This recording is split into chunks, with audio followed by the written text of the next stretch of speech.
Hoy vamos a hacer un recorrido a través de una línea de tiempo sobre la política en el marco de la educación inclusiva y lo vamos a ver desde el plano internacional hasta llegar al plano nacional. Empecemos. Analizando la línea de tiempo internacional, nos encontramos con el periodo comprendido entre 1900 y 1939. Podemos decir que hay un vacío en el tiempo porque el concepto de inclusión no existía.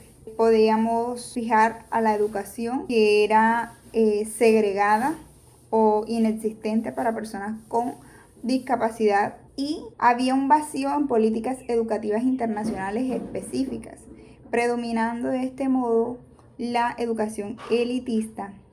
Nos encontramos ahora en el periodo de 1940 a 1949. El concepto de inclusión aún sigue siendo inexistente. Se hablaba solo de derechos universales en la educación, sin mencionar alguna discapacidad o diversidad. En cuanto a las políticas, aparece la Declaración Universal de los Derechos Humanos, ONU, en 1948.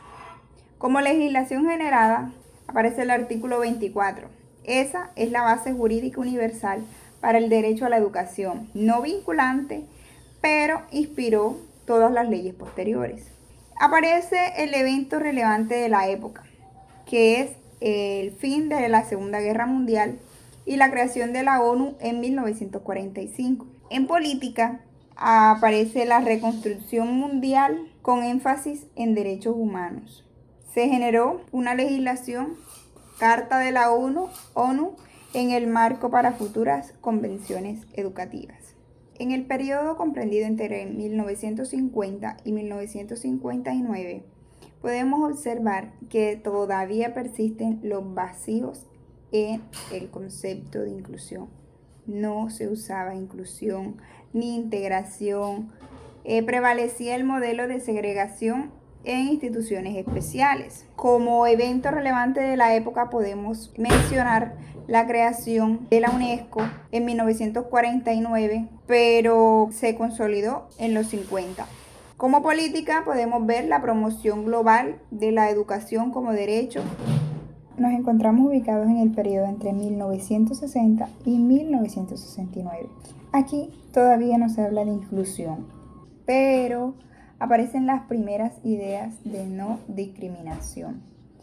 Se habla de acceso igualitario, pero sin un enfoque diferencial. Aparece la política de convención de la UNESCO contra la discriminación en la educación en 1960. Una legislación generada es el primer instrumento vinculante internacional que prohíbe la discriminación educativa, base para leyes antisegregación. Se considera un hito muy importante en el derecho internacional porque es la creación del primer tratado obligatorio vinculante que prohíbe la discriminación en el ámbito educativo y que luego sirvió como modelo para muchos países. Entonces, ¿qué significa eso de instrumento vinculante internacional? Y es que los países que firmaban estaban obligatoriamente a cumplir. Y no es solo una recomendación, los estados debían adaptarlo a sus leyes internas. La discriminación educativa es una violación de los derechos humanos. Como evento relevante de la época, decidimos ubicar los movimientos de descolonización y derechos civiles en Estados Unidos. En la política anotamos la lucha contra la discriminación racial y social. En la legislación generada fue la influencia en las reformas educativas globales. Esto gracias a la Ley de los Derechos Civiles, que es una legislación federal de Estados Unidos que prohíbe la discriminación por motivos de raza, sexo, color, religión, nacionalidad y que se afirmó el 2 de julio de 1964. En 1970 a 1979 surge el término integración, pero no inclusión. Se refería exclusivamente a aquellos niños excepcionales, refiriéndose así a niños con condiciones especiales, sean físicas, cognitivas, en aulas ordinarias. Aquí, los niños con alguna discapacidad, sea física o sea cognitiva, podían acceder a la educación. a las mismas escuelas donde asistían los demás.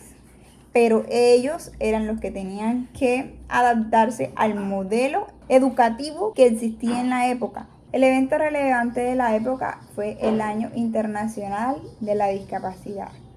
Como política vemos el enfoque de rehabilitación social y la legislación generada fue resoluciones de la ONU que generaron marcos nacionales de atención diferenciada. En el periodo de 1980 a 1989, integración era limitada a discapacidad.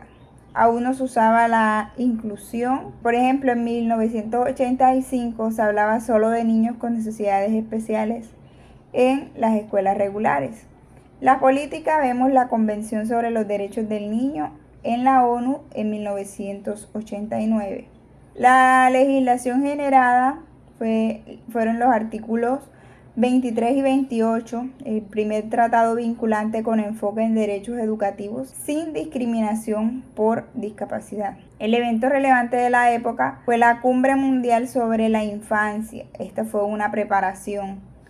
Como política, prioridad global en protección infantil, y la legislación generada fue la influencia en reformas nacionales en la educación básica. Continuando con el análisis de esta línea del tiempo, tenemos que decir que terminando el milenio, el tema de educación cobra una importancia muy relevante en el desarrollo de la humanidad. Llegando al año 1990 y 1999, encontramos que se desarrolla en Tailandia, en Yomten, Tailandia, una conferencia que da como resultado el abrir la educación para todos. Es decir, es en este momento cuando se abren las puertas para que mayor número de personas puedan acceder a los sistemas educativos. Luego, en el 1994, se desarrolla en Salamanca, en España, una conferencia que trae un aporte muy significativo al tema de educación, y ese término de integración que veníamos manejando para la atención a la discapacidad se cambia por el término de inclusión. Esta inclusión que abarca la atención de personas con discapacidad y necesidades educativas especiales.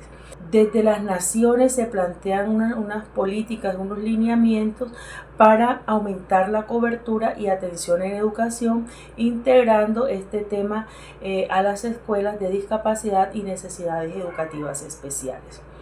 Posteriormente, entre el año 2000 y 2010, nuevamente aparece en Senegal la conferencia de Dakar, en la que ya esa educación de que se hablaba anteriormente en Tailandia, una educación para todos, se establece como derecho, y entonces se le da un mayor peso, y es un derecho que el Estado me debe conceder. En ese sentido, esa inclusión ya no solamente apunta al tema de la discapacidad y de necesidades educativas especiales, sino que abarca un tema de ruralidad, de género, de etnias, y vamos pues hablando de una educación más globalizada. Posteriormente, entre el 2010 y el 2019, aparece en China, en Yecheng, China, una nueva conferencia, y ese término de inclusión pues va abarcando un nuevo componente, y ese componente es el componente de equidad.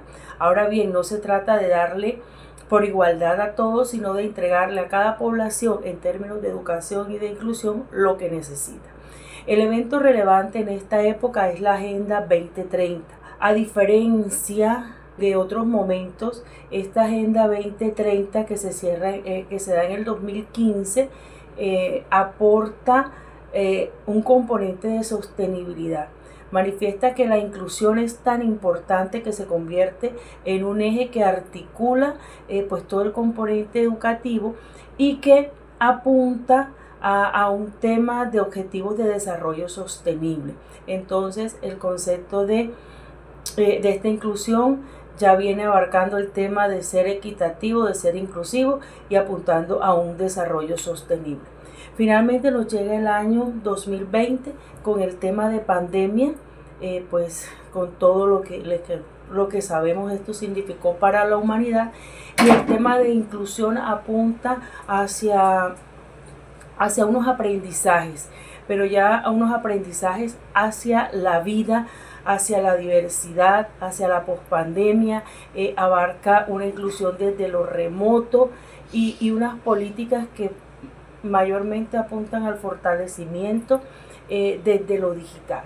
Entonces vemos cómo la humanidad, no solamente en Colombia, sino a nivel internacional, el término de inclusión y estas políticas han venido pues influenciando, y ya pues vamos a mirar posteriormente cómo han llegado a nuestro país y lo que ha significado en términos de inclusión para el desarrollo de la humanidad. Continuamos con la evolución política de la educación inclusiva en Colombia. En la siguiente línea de tiempo muestra cómo ha cambiado el concepto de inclusión desde el año 1990 hasta la actualidad. Esta evolución refleja el paso de una educación excluyente a un modelo que busca garantizar el derecho de la educación para todos, reconociendo la diversidad. En el primer periodo, que va desde el año 1900 a 1969, no existía el concepto de inclusión. La educación para las personas con discapacidad era inexistente, se puede decir que nula. Más bien se hablaba de niños excepcionales, pero no de inclusión. El enfoque era la educación especial por separada. No habían políticas inclusivas, solo normas generales como la educación gratuita. Se puede decir que esta etapa era una época de exclusión y de separación. En el periodo que va de 1970 a 1979, inicio de integración. En los años 70 empieza un cambio importante, ya que se introduce la idea de integración, pero solo para personas con discapacidad. Aparecen leyes importantes como la Ley 7 de 1975. Esta ley dice que una de las primeras normas en Colombia que reconoce la necesidad de atender a las personas con discapacidad en el ámbito educativo.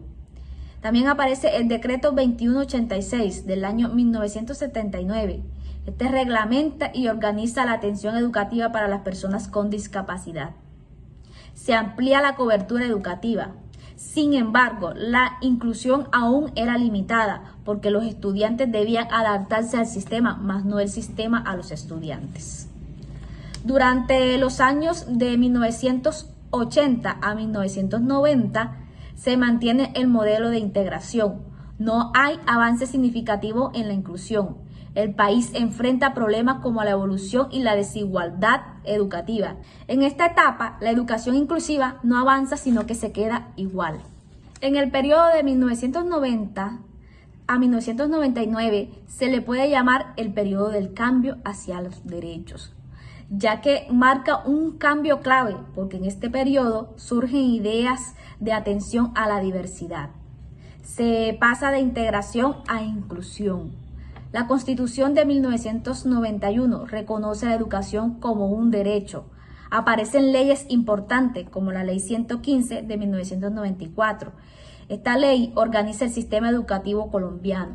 Y también aparece la Ley 361 de 1997, la cual establece medidas para proteger los derechos de las personas con discapacidad.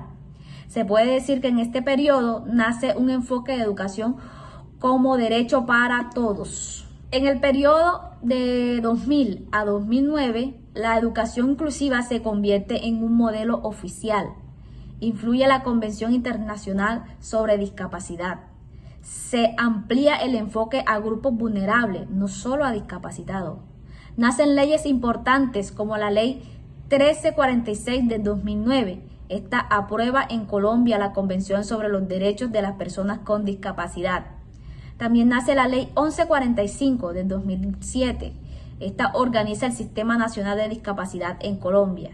Se empieza a hablar de inclusión en un sentido más amplio. En el periodo que va desde 2010 a 2019, se le puede llamar periodo de inclusión plena. Aquí la inclusión se fortalece. Se habla de inclusión plena, considerando toda la diversidad. Surgen herramientas como el PIA, el DUA, ajustes razonables. Y también aparecen normas importantes como la Ley 1618 del 2013. Esta garantiza el pleno ejercicio de los derechos de las personas con discapacidad. Y el decreto 1421 del 2019 reglamenta la atención educativa a estudiantes con discapacidad dentro del sistema educativo. La inclusión se convierte en una política educativa nacional. Periodo de 2020 a 2024. Inclusión y equidad. En la actualidad, la inclusión se amplía a temas como migración, género, diversidad étnica y se fortalecen políticas de equidad y educación virtual. Hoy el reto es lograr una educación inclusiva con equidad real. La educación en Colombia ha pasado por 3 grandes etapas que son exclusión, integración y inclusión. Actualmente el desafío no es incluir, sino garantizar igualdad de oportunidades para todos los estudiantes, respetando sus diferencias. Gracias.